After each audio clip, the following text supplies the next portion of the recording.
Hello my lovelies, it is time for my December wrap-up vlog, so stay tuned.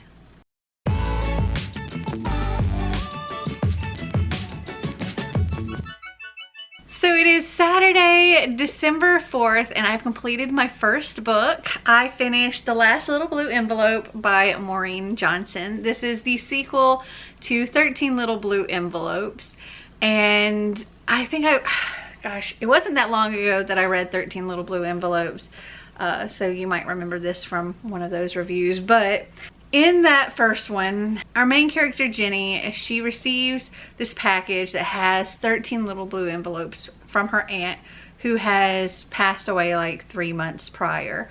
And her aunt had cancer, she had a brain tumor, and she was writing her these letters during this time.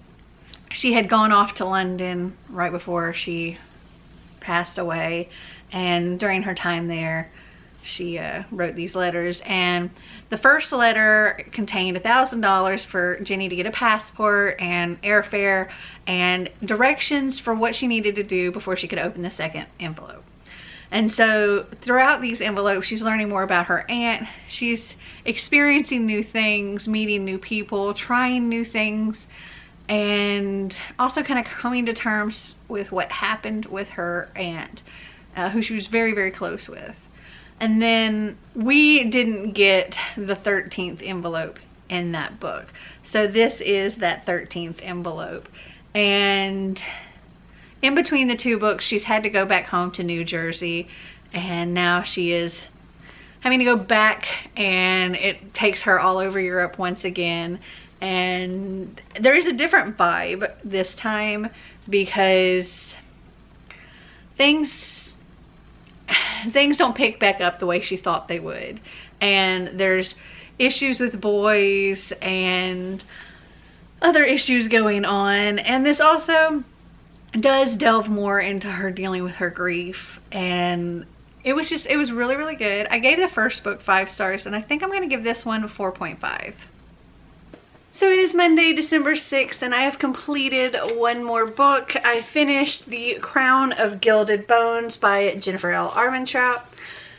This is the 3rd book in the From Blood and Ash series, so I can't really tell you too much about this without any kind of spoilers, but I can say that Poppy learns even more about herself.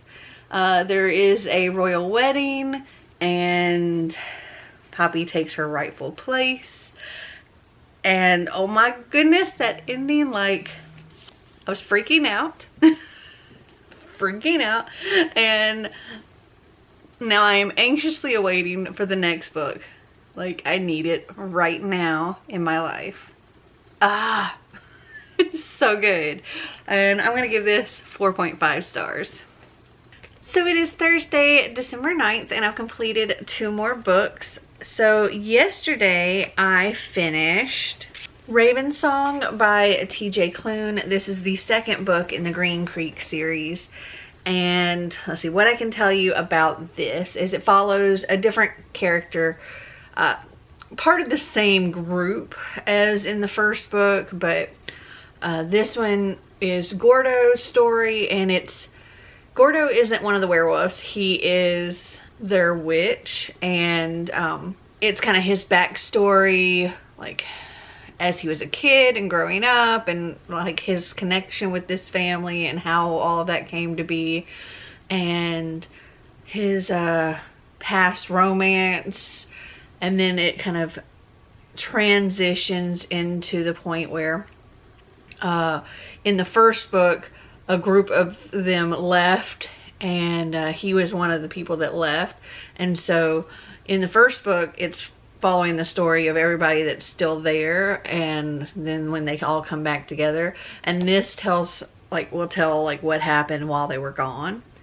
And then when they come back together, and then there is this infection that is affecting the wolves, and that's kind of what's tackled in this book.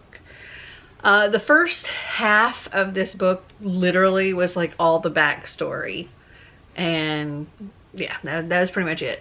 It wasn't until the halfway point that things really started happening. It was just story before. But yeah, things really started happening around the halfway point towards the end.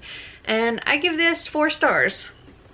And then yesterday I also started and finished A Cuban Girl's Guide to Tea and Tomorrow by Laura Taylor Namey.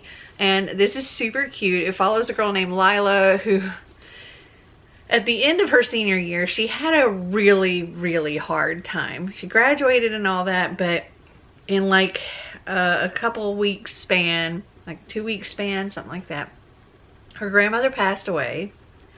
Her boyfriend, who she's been going out with for years and was just madly in love with, broke up with her. And her best friend, who she thought was going to be going to college there in Miami with her, is actually leaving and doing this study in Africa.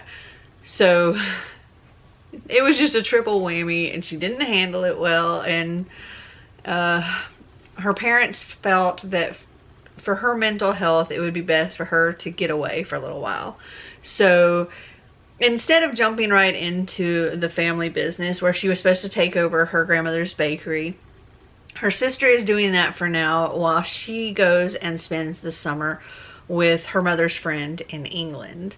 And Lila is not happy about having to go to England. It's cold, and all she wants to do is go home and work in the bakery, and that's it. But while she's there, she's staying with this friend, her mother's friend that works at an inn, that owns an inn. She starts working in the kitchen and enjoying that and adding a little bit of her Cuban flair to things, and she's kind of finding her place there. And of course there is a cute boy involved who works at his family has a tea shop, and he teaches her about tea, and they're both dealing with their own kind of grief, and it's just such a cute story, and I give it 4 stars. I finished Fix Her Up by Tessa Bailey, and I'm going to give this 4.5 stars. I really enjoyed it. It's fun, it's cute. It's a lot smutty, and when it gets to the smutty parts, it's really smutty, but there's not a lot of smutty parts in it, but enough. It follows Georgie and Travis, and Georgie, she's kind of grown up being like the clown of her family, so much so that she became a professional clown. And Travis, he was a professional athlete, but he got injured, and now he's back home, and he's kind of struggling with that. He also has a really bad reputation for being like this playboy and all of that, but he is trying to get back into the baseball world as a commentator, but they want somebody more family friendly. So Georgie and Travis kind of come together with this fake dating plan, but they're both like super attracted to each other. But Georgie's also Travis's best friend's little sister, and she's had a crush on him since like elementary school or middle school or something like that. And he does not want any kind of commitment. No. So they hatch this plan to fake date. It will make him seem more family friendly, and it will make other people see her as more of a grown-up and take her a little more seriously, and she's not just some clown. And it's super cute. I really enjoyed it, and I'm gonna give this 4.5 stars. Now after that, I started listening to the Duff, and I hated it right away. Yeah, I don't like the writing style. I don't like the main character. It just, there was so much. I mean, I should have known based on the title and what it's supposed to be about, but it was just so cringy right from the beginning that I don't want to continue reading it. I don't want to spend any more time on that book. Maybe I'll watch the movie. I think I've heard that the movie's better than the book in this case, but I don't know. The book was pretty cringy. So I did finish reading The Wish Granter last night, and I love it. I'm gonna give it 5 stars. Okay, so even though it's set in the same world as the Shadow Queen, it really is its whole different story.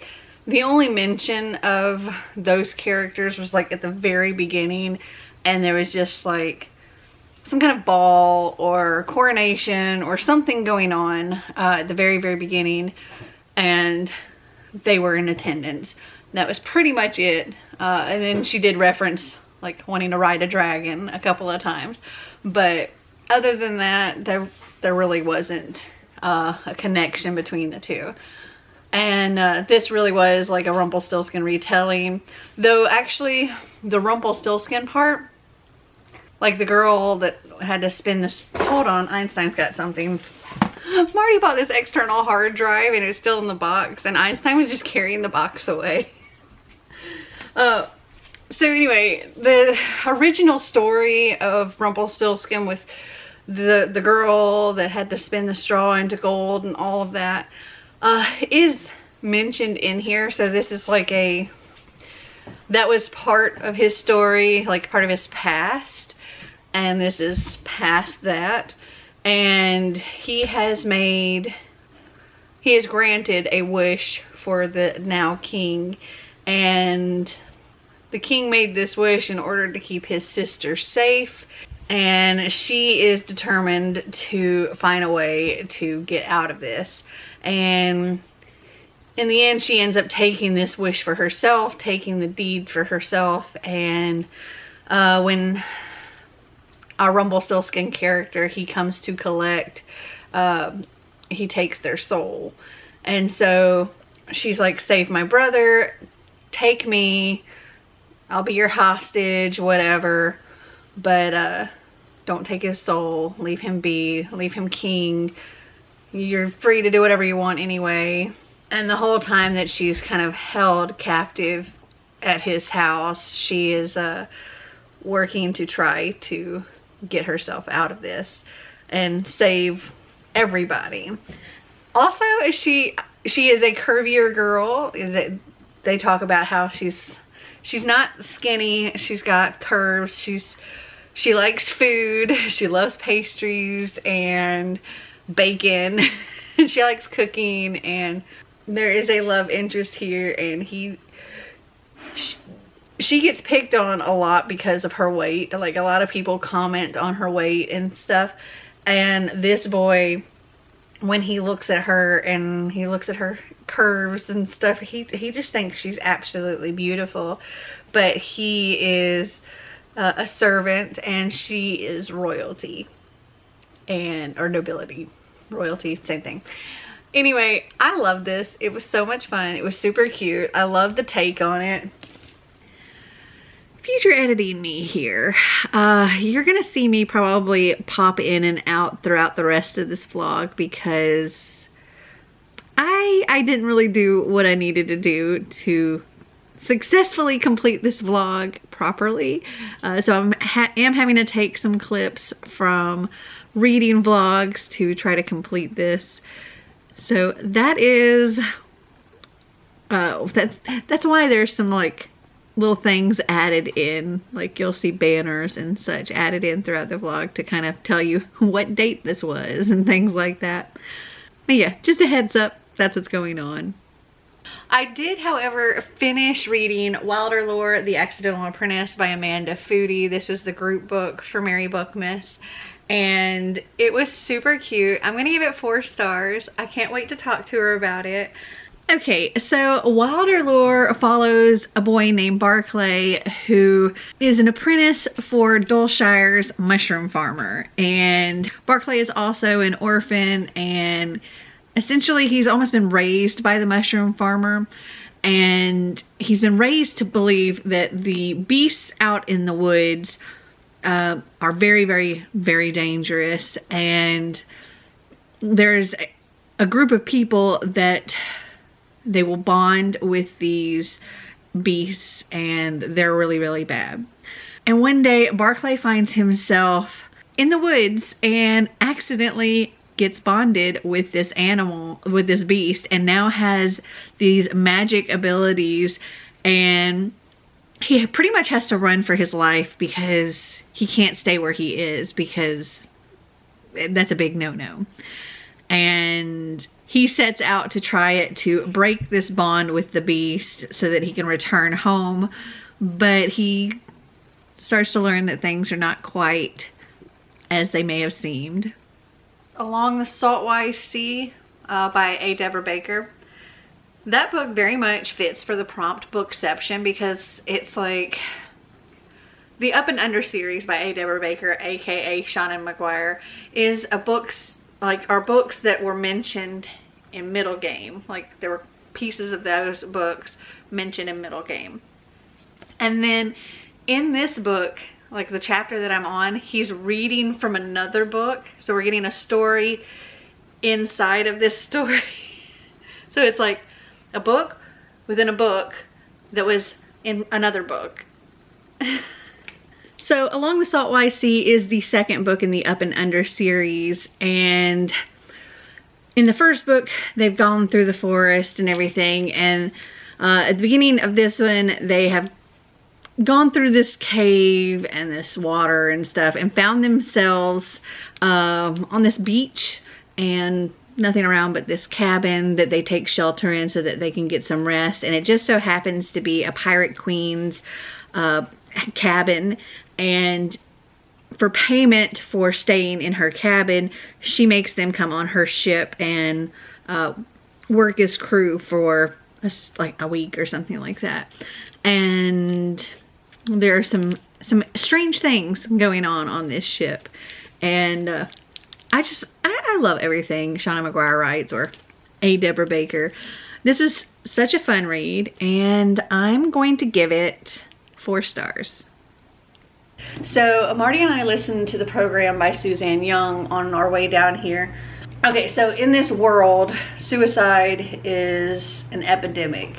1 in 3 teenagers are committing suicide, and so some places in the United States have implemented this thing called the program, where if you're flagged, you go and they essentially wipe the things from your memory that caused you to be sad, and any traces of that. Though these kids are coming back like a shell of themselves, and they're not like getting to interact with people that they once knew and stuff, because they don't know them now. And our main character, her brother had killed himself, and now she's doing everything in her power to not seem even a little bit sad, even though, yeah, she's sad because her brother killed himself. But if she lets anybody know that she's even a little bit sad, she's gonna get flagged and be sent off to the program. And her boyfriend, who was also her brother's best friend, he's struggling with this, and just everybody is struggling with what's going on with the program, and with not even being able to show like the tiniest bit of sadness, because if they do, they get taken off, and then they pretty much forget everything about themselves, really, who they really were. And this is their, I can't really tell you too much, because like that's like the first quarter, maybe third of the book.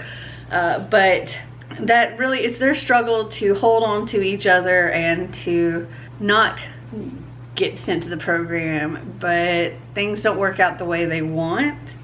And we really enjoyed it. We both give it 4 stars. Marty said 4 point something, but he wasn't sure on the something. But yes, we're going to continue with this series, and yeah, very much enjoyed it. I did, however, finish Unremembered by Jessica Brody. And there were like 3, I think, different short stories, like bonus stories in the back, which I also really enjoyed. Okay, so Unremembered follows this girl. Well, I say she doesn't really know what her name is, because it starts out with there has been a plane crash, and they're going through the wreckage. Like the plane has crashed in the ocean, and they're going through the wreckage looking for any survivors, and the only person they find is this one 16-year-old girl. She's the sole survivor, but the problem is she doesn't know who she is. There's no trace of her ever being on this flight. She's not on the manifest or anything like that. Her fingerprints don't match anything on any kind of register. Nobody's claiming her. And like when they ask her things like, what's your name? Who are you with? Where were you going? What year is it? The only question that she has an answer for is what year it is, and she says it's like 1609, which it obviously isn't. And she remembers absolutely nothing about herself at all. And I don't know that I can tell you too much about it other than that. I know there are people that are hunting for her, and she's got some abilities that she can't really explain because she can't remember anything. I thoroughly enjoyed this. I'm going to give it 4 stars. I can't wait to continue the series. So I am happy to say we have safely made it home. Yay. While we were writing, we continued to listen to The Project by Courtney Summers. Enjoyed it. It was an interesting story. We both give it 3.5 stars. It follows kind of 2 characters, Bee and her sister Lo. Essentially, Lo, when she was like 13, was involved in an accident with her parents. Her parents both died. Lo was severely injured and was barely hanging on to life. And Bee was praying for, you know, to save her sister, and she would do anything. And suddenly her sister started getting better, and it was this man that had appeared named Lev, and he kind of took credit for this, and he's the head of essentially a cult. He doesn't call it a cult though. It's called the Unity Project, and kind of lets Bee believe that he was the one responsible for Lo being saved, and that Bee could be with her until she recovered, but then Bee needed to give herself over to the Unity Project and cut all ties with everything. And that included her sister. And then, so we're getting Bee's perspective and things that are going on with her, and Lo's perspective over the years, where she's missing her sister and she's blaming the Unity Project for taking her sister away, and she goes many years without ever hearing anything from her sister. Whenever she would contact them or go to where they were going to be, Bee would either never be there or wouldn't speak to her on the phone, and other people would speak to her and tell her that this is what Bee wants, and Bee doesn't want to talk to her or whatever. And now Lo, she works at essentially like a magazine or something like that, and she wants to be like a reporter, and she's got a scoop where she can kind of get in with the Unity Project and try to learn more information about them. And it's really her goal to find out what's going on with her sister and to see her sister. And this was really interesting. The only reason I think it didn't really get a 4 and instead got a 3.5 is because the end did feel kind of rushed, and there's like this certain thing that happens towards the end, and it's like, okay, this thing's happening, and then skip ahead and something else has happened in there, and we don't know what happened in there to get us from point A to point B, but now everything is this. And I don't know, it just felt like there's a chunk missing that shouldn't have been missing. But it was still really good, and I definitely recommend it. It was very interesting. I did finish the Demigod Diaries by Rick Riordan. This was super cute. I'll give it 4 stars. I think I've given all of his books so far 4 stars. I've really enjoyed it. It had multiple stories that kind of tied the Heroes of Olympus and Percy Jackson together. And it was like we had the Diary of Luke Castellan, Percy Jackson and the Staff of Hermes, and that was at his and Annabelle's 1-month anniversary. Let's see, there's an interview with George and Martha, which were Hermes' snakes. Underground Cavern Escape, Leo Valdez and the Quest for Buford, things like that. There was another one. Oh, Son of Magic.